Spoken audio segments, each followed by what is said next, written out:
Hello and welcome back to another episode of Otakuology Unwind. It's been some time since we actually done one of these episodes where Yeah, we it just has. talk about things, a little bit of the news, a little bit of what we've been up to for the past couple weeks, months, whatever you want to say. And we go from there. We move on with our lives. But I'm here as always with my heterosexual life partner slash recently went gallivanting at the That makes me Gen sound like a Con. whore.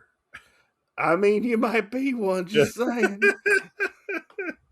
Don't tell everybody that, okay? Recently went gallivanting across the United States of America Yeah, for the second time in my life this year. for the second time in his life.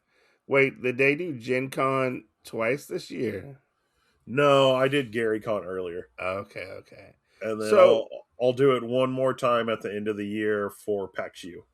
for anybody who does not know, tell us a little about your side business, and we'll move into My side hustle. your side hustle, and move into talking about the Yeah.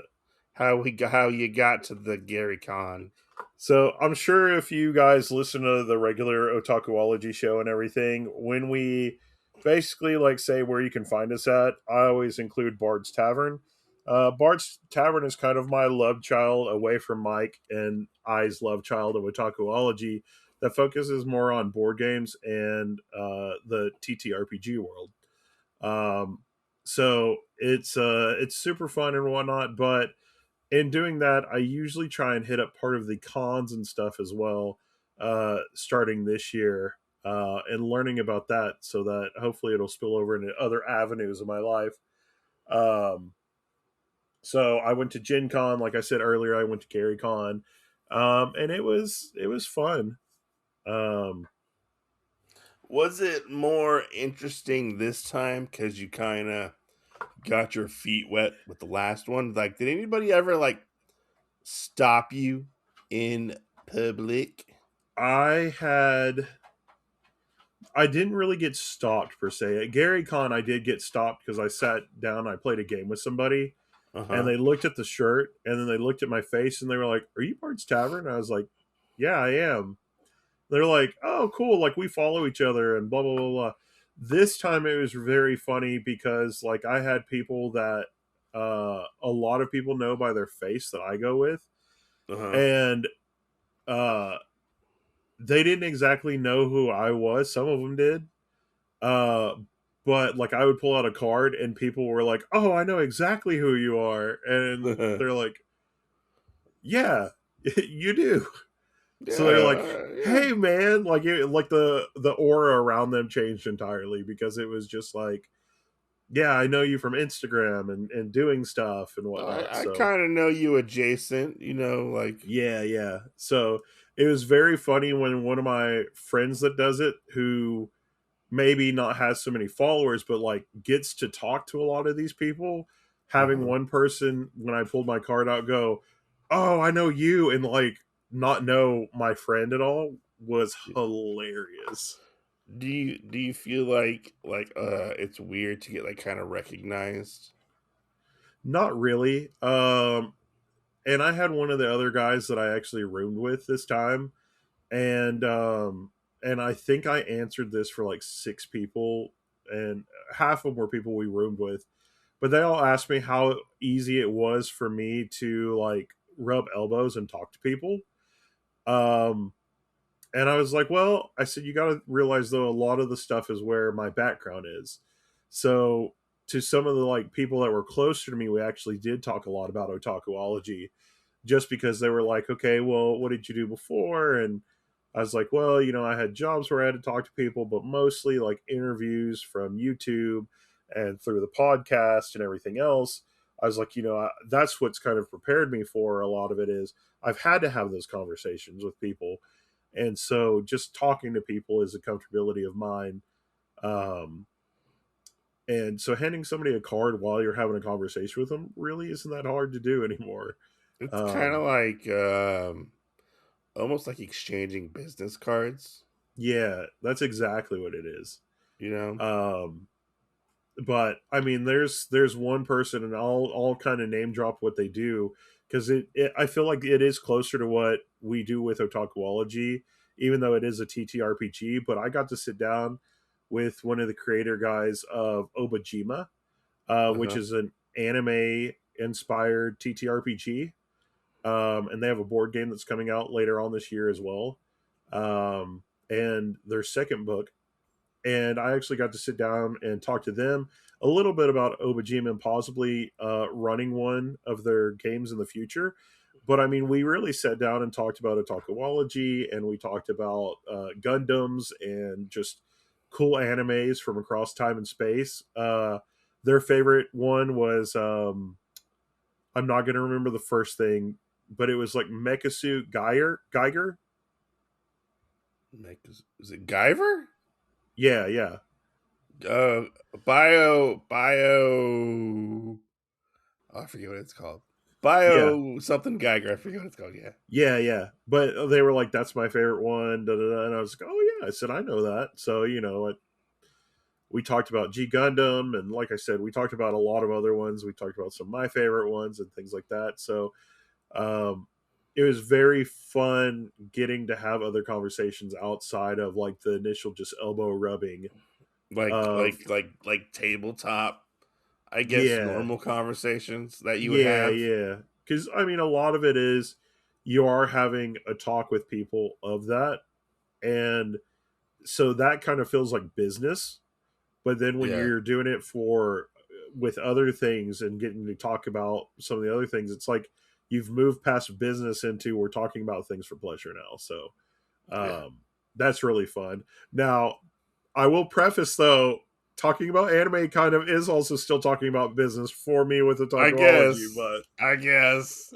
but you know, there are just other cool things like that. So that was pretty fun to do as Well, I well. guess maybe if like the two worlds don't always mix, it could Oh, feel a little they different. they told me they were like one of the things that I was asked by them was why don't I promote otakuology more or have otakuology more in the spotlight, because they were talking to me about how Obajima is such a good thing that takes up both spaces, and Yeah. they were like, honestly, if you have people that like TTRPGs and board games, you're like 5 feet away from somebody that likes anime. Yeah. They're No. like, Yeah.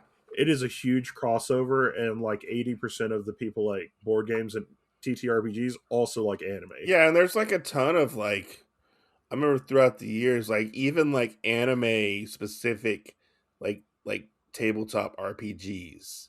Yeah, yeah, Like there was like I remember specifically, I think back in the day there was like a Robotech RPG yeah, and stuff like that, and I remember Street Fighter being one of them, and like it's not anime, but like Ninja Turtle RPG and stuff like that.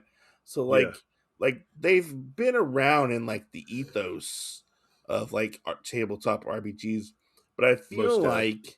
I feel like maybe in the early 2000s people tried to come up with different like inspired by said anime or something like that, and Yeah, maybe those RPGs didn't they take off in a way, but like um they're there, they're out there, they're older. I mean, I remember I think it was like a Bubblegum Crisis RPG I found one time, yeah. which was like from the 80s, and there was Demon City Demon Shin, City Shinjuku. Demon City Shinjuku was one of them, one of your personal favorites. Heck yeah. So like they're around there, but I don't know if they like last that long. Shout out to my dad on that Shout out to Pops. one. But yeah, like So something a kid should not have been watching, but they're more like very niche, I would say, and kind of like the fantasy like typical fantasy tabletop RPG setting kind of takes over, I would say. yeah, Even yeah, though like there's plenty of like fantasy anime out there, like Record of Lodoss War, Rune Soldier, why am I'm blanking on some other ones. The Vision of Escaflowne is one, stuff like that, Yeah. Uh, Well, and we also have ones like Del Toro Quest and yeah, Dragonlance and things like that that yeah, also fit into those pockets as well. yeah. Um, But yeah, no, I feel like they're absolutely right with like there is definitely that crossover appeal, I would say. But yeah. let's I guess go like a blow by blow, like day to day. How what was this con like? A lot of it was like the first one. You could get your ID early, which I had other things that happened before we were able to do that. But some of the people I knew actually went and got theirs early.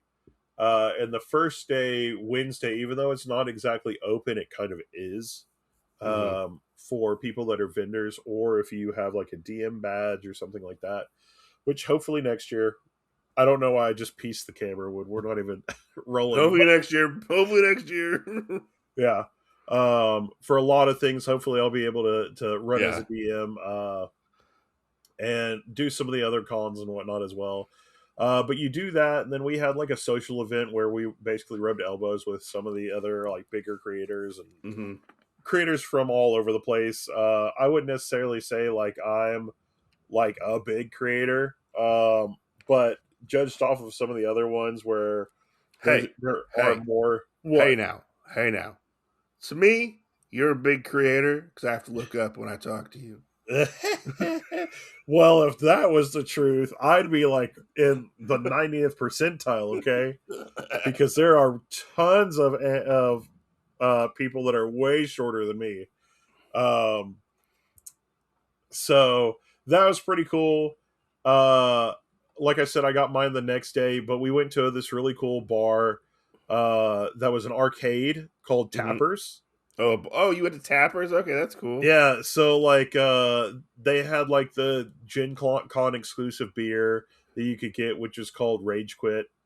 That's funny. And then they also had ices. So the only one you could really get at that point was called the Purple People Eater. I So I love it. bought one of each of those, and I was like, oh wow. The other one tasted like a really watered down beer, alcoholic, like cherry limeade. Yeah. And I was like, oh, well, so when you kind of like drunk both of these in tandem, it made the other one taste better. Question: did you sing the song when you drank the icy? No, I didn't. Oh, No, but I had people sold on it, so I think not only me but like five or six other people were buying it that way uh-huh. as buying both of them. Okay. And one of the guys that I was bunking with ended up grabbing people and coming over. And he goes, "All right, I need you to drop the scene for me. Like, what? Like, how do you explain why they need to get both of these?" And I was like, "All right, bet." I was like, "So you're Saturday night when you were little, you're playing video games. You got this new one. You're running through the levels. You get all the way up to level 10, which is the last level of the game." And you find out that you're fighting this beast, the purple people eater, and you get into the fight and you find out that you've bitten off more than you can chew. You've probably played it 100 times. It's 4 o'clock in the morning and you're so pissed. And what do? Rage quit. And they were like, "Okay, I'll try this." I guess that works. Yeah, yeah. So I mean, people were like, so there's like a jingle or like a spiel for like selling it, and so everybody's like, that's hilarious. But I got to meet a lot of other people. It was very cool. We went back to the house, slept, got up early the next morning, went to the con. Uh, Basically, I had a few of like the newer RPGs that I haven't gotten to try out yet. I got to go to some of those and actually play them and try them out. So those were pretty cool. Uh, then we had our actual play that night, which is me and a handful of other people sat on a little stage in front of a room, and I think we had about 30 people that watched us. as we played one of the games. Okay. Like Yeah, a live thing? yeah. So we had like a little stage, kind of, sort of, or Mhm. a set of tables that was up in the front that people got to watch us as we played our characters. And then the next day I woke up and I got to do a forum. That was funny because it was in the exact same room. Oh. And so we got to talk about DMing outside of your comfort zone. Okay. Uh, and that was pretty funny because all of us basically said, well, you basically get so uncomfortable that you just get comfortable with it. Yeah. And it turned into that. So we all had a kind of a good spiel. I like some of the things that I got to put into it because one of the things that we talk about is world building, and sometimes you overbuild your world so much Mhm. that your players Was might not experience it. was this with just you, or was this with the group you're a part of or associated with? This was me with some people from the group that I'm a part of, and then Uh-huh. a handful of other people. Okay. Okay. So we actually did this for like somebody else, and they grabbed like three of us from the group that I work with and a handful of other people. So we were all Cool. kind of there together. Do you want to shout those people out right now, or just Yeah, the people I work with is the Tabletop Misfits. And then the other person that we did it for was actually their name is Classic Sam. okay. So I they think I think I remember you talking about a Sam. well, there's two Sams. So There's more than one Sam. So is there like yes, a yeah, Sam 1, Sam 2 type of situation? sort of. So Classic Sam is a woman, and then Dungeon Samster, which is part of the group that I work with, is the one that I usually talk about. Okay. So, yeah, we got to talk about that though. My little spiel on some of them were, we all as DMs have Snyder cuts that we like to run for or try and run for people, Uh-huh. but we end up having to make it like the regular Justice League movie. You can't have 9 hours to fill with your content that you would like, so you got to cut it all down. You can't have your Snyder cut, so Hmm. um, Interesting. yeah. So that was a Interesting. funny spiel because somebody looked at me and they go, "That's exactly what I feel like it's like." So it's kind of cool throwing out some knowledge that I had from Otakuology on that as well, uh, of stuff because you and I are, I think, really big superhero fans compared to like a lot of the Yeah, other yeah. people I work with. Some of them will talk about superheroes, but they're not exactly superhero They fans. don't they don't go in depth like we do. They're not proclaimed. Uh, So yeah, do you even superhero, bro? right. Yeah. I mean, I think there was one other person that was one of my bunkmates. We got in a conversation about creature commandos, and they knew exactly what I was talking about. And one of the other guys is like, I know characters from it, but I've never seen it. And we all were talking about GI Robot. Can I kill those Nazis? Exactly. Um, so yeah, I mean, we did that. You get to the next kind of thing after all that. You go to like the next bar or whatever, which is cool. This was Mhm. like another arcade bar. It was called 16-bit. Okay. It was really cool. Like the signs were like Galaga Uh-huh. monsters and stuff. So that was kind of a really cool thing there too. There were a lot bigger creators that I know, like ones that a lot of people know from other media. I would say because they're obviously like hitting over the 3K mark. Were the critical role people there? They were not there. I don't think Critical Role had anybody at Gen Con this year. Okay. Just because I know they had something they were doing over in England. Okay. But we did have a lot of people from uh, the Wizards crew, from them and the Legend of Advantris people. I have no idea who those are. The Wizards crew is Wizards of the Coast because Oh, okay. I know who those are. Yeah. they actually had like another one that came out, and then the Legend of Advantris is one of the other ones that actually got famous from their shorts. Mm. So um, that was cool, and I ended up getting to talk to. I'll have to look him up real quick. He's one of the voice actors that does stuff. I want to say his name is Rico. I I want don't to say his know. name. I don't know. I don't know. I don't know. It's okay. It's okay. What was the merch room like? The dealer's The room. the exhibition hall. Yeah, the dealer's room. What was that like? Sheesh! It was huge. Was there a lot of AI generated artwork there? Not that I know of. Okay. I don't think there was anything that was AI generated there. Which a lot of that obviously looks down upon. So a lot of people wouldn't let anything like that happen. But Yeah.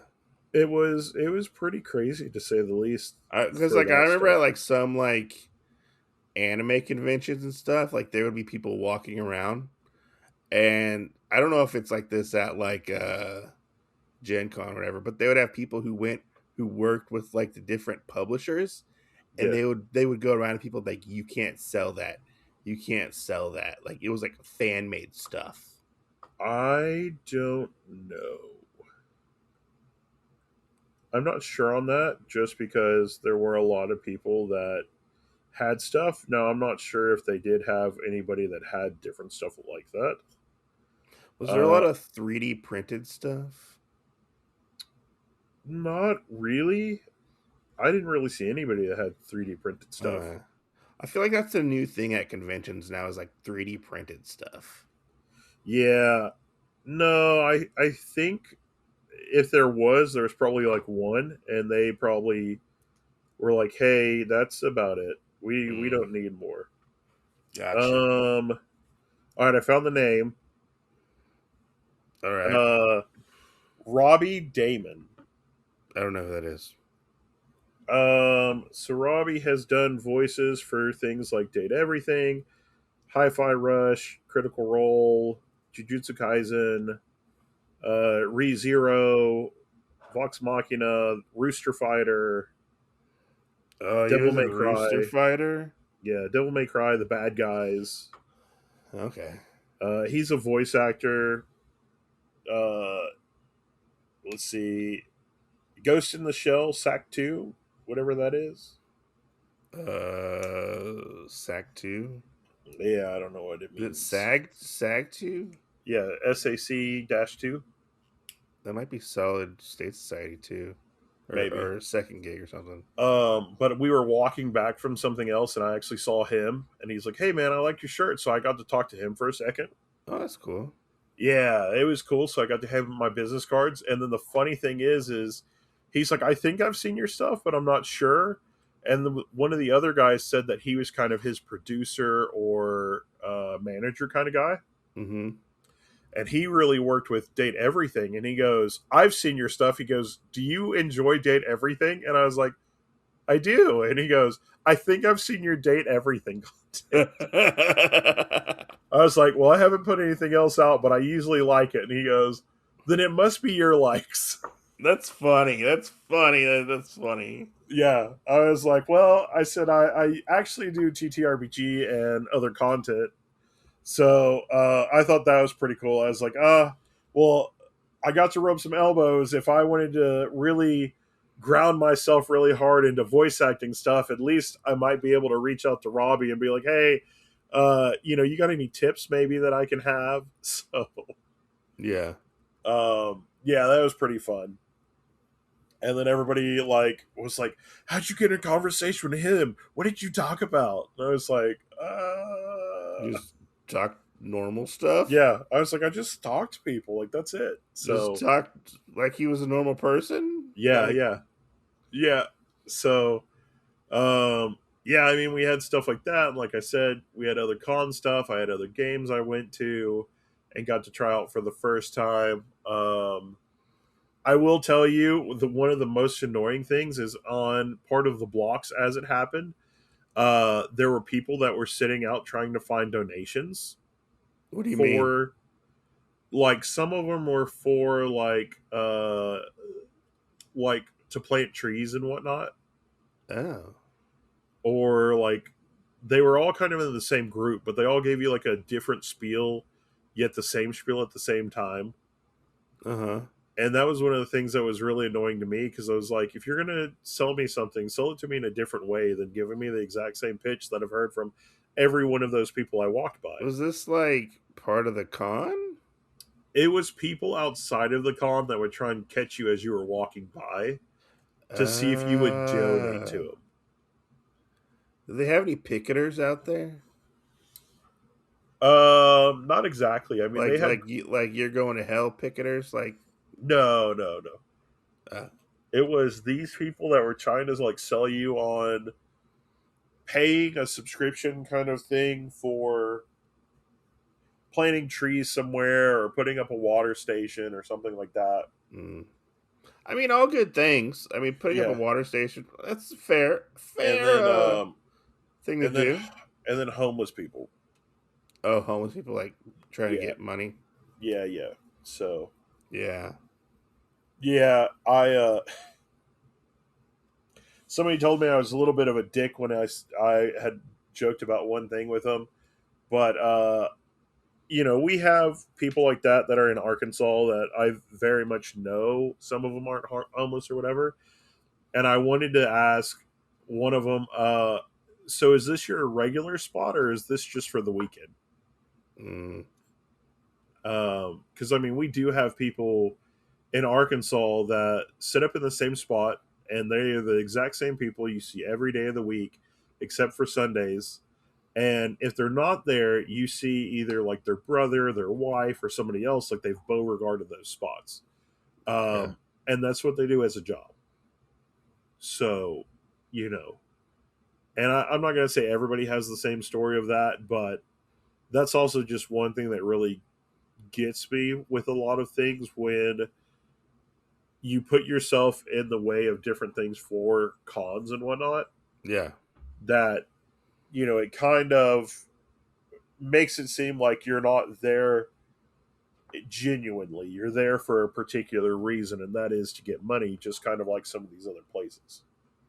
Mm, So, interesting. yeah, yeah.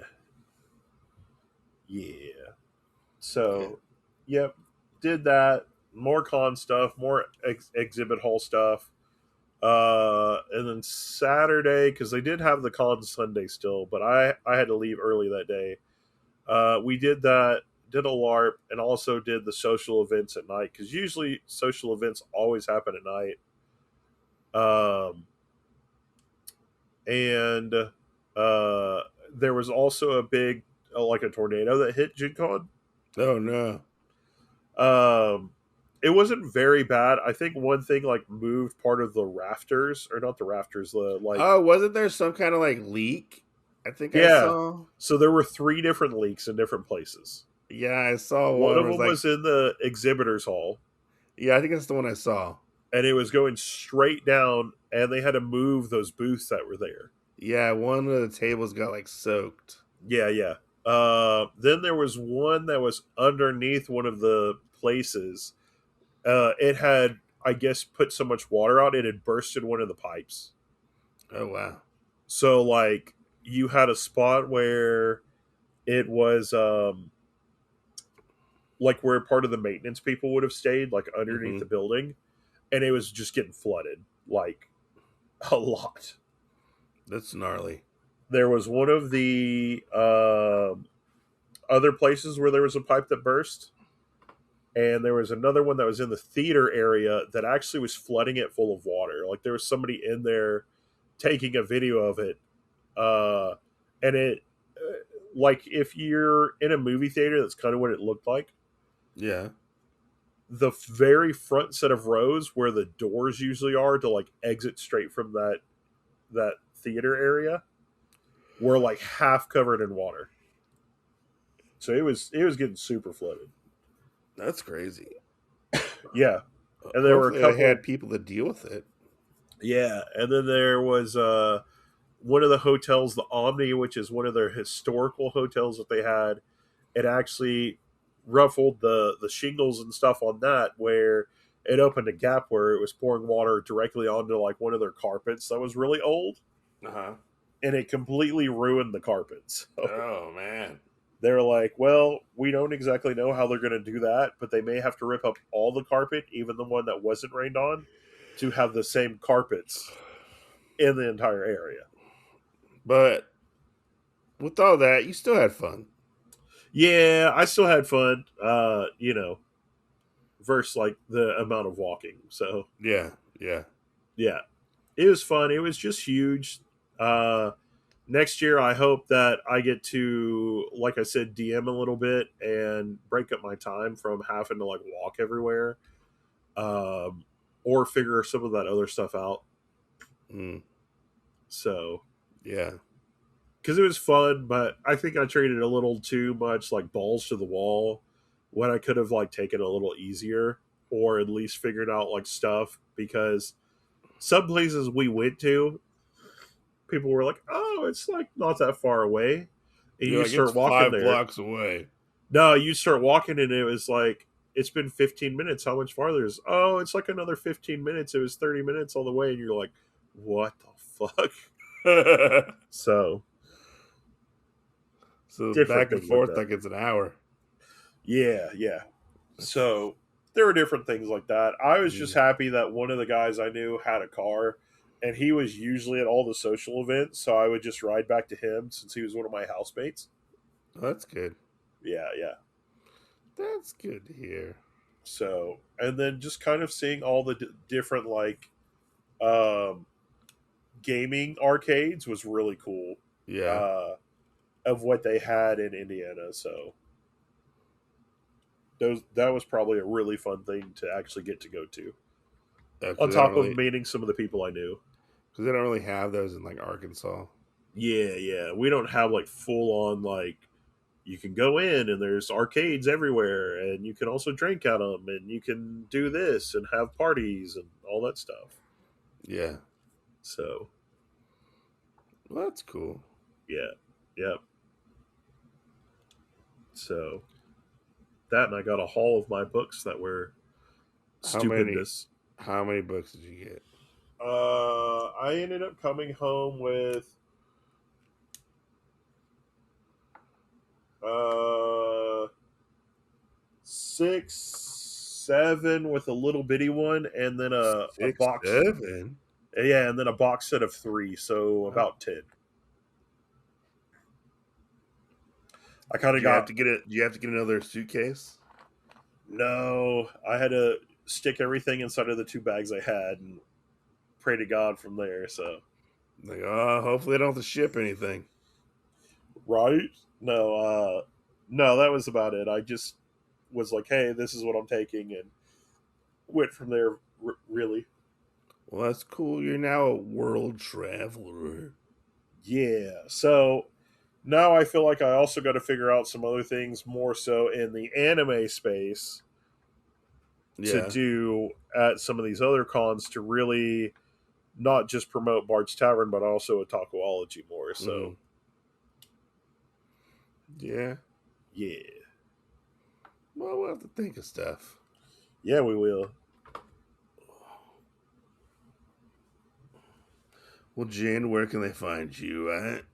You guys can find me at Bard's Tavern, and you can find me at Manga Restart on the Instagrams for both of those. And Eventually, it'll get also, restarted. yeah. And you can find me everywhere that Otakuology is. So, Yeah. heck yeah. Where can they find me at? They can find Otaku Mike at the Otaku Mike and all the Otaku Mike places, as well as everywhere that Otakuology is. So, Instagram, YouTube, all that jazz. Yeah. And make sure if you were at GaryCon, let us not GaryCon, Gen Con, sorry. Let us know what did you think of it. Hell yeah. And let Yeah. us know if you'll be at PAX U. Yeah, whatever that is. PAX Unplugged. That's weird because PAX is like a video game convention. So, side note, you have PAX East, you have PAX West, which are all video games, board games, the whole 9 yards, whatever. But PAX Unplugged was the only one that was actually made because they didn't feel like uh, tabletops and TTRPGs got enough love. So that's why it's considered unplugged. Is there are no video games with that one. Hmm. So, Interesting. yep, Yeah. yep. We'll see you next Tuesday. See you next Tuesday, This will guys. probably be on Friday, so we'll see you next Yeah, Friday. yeah. All right. Bye.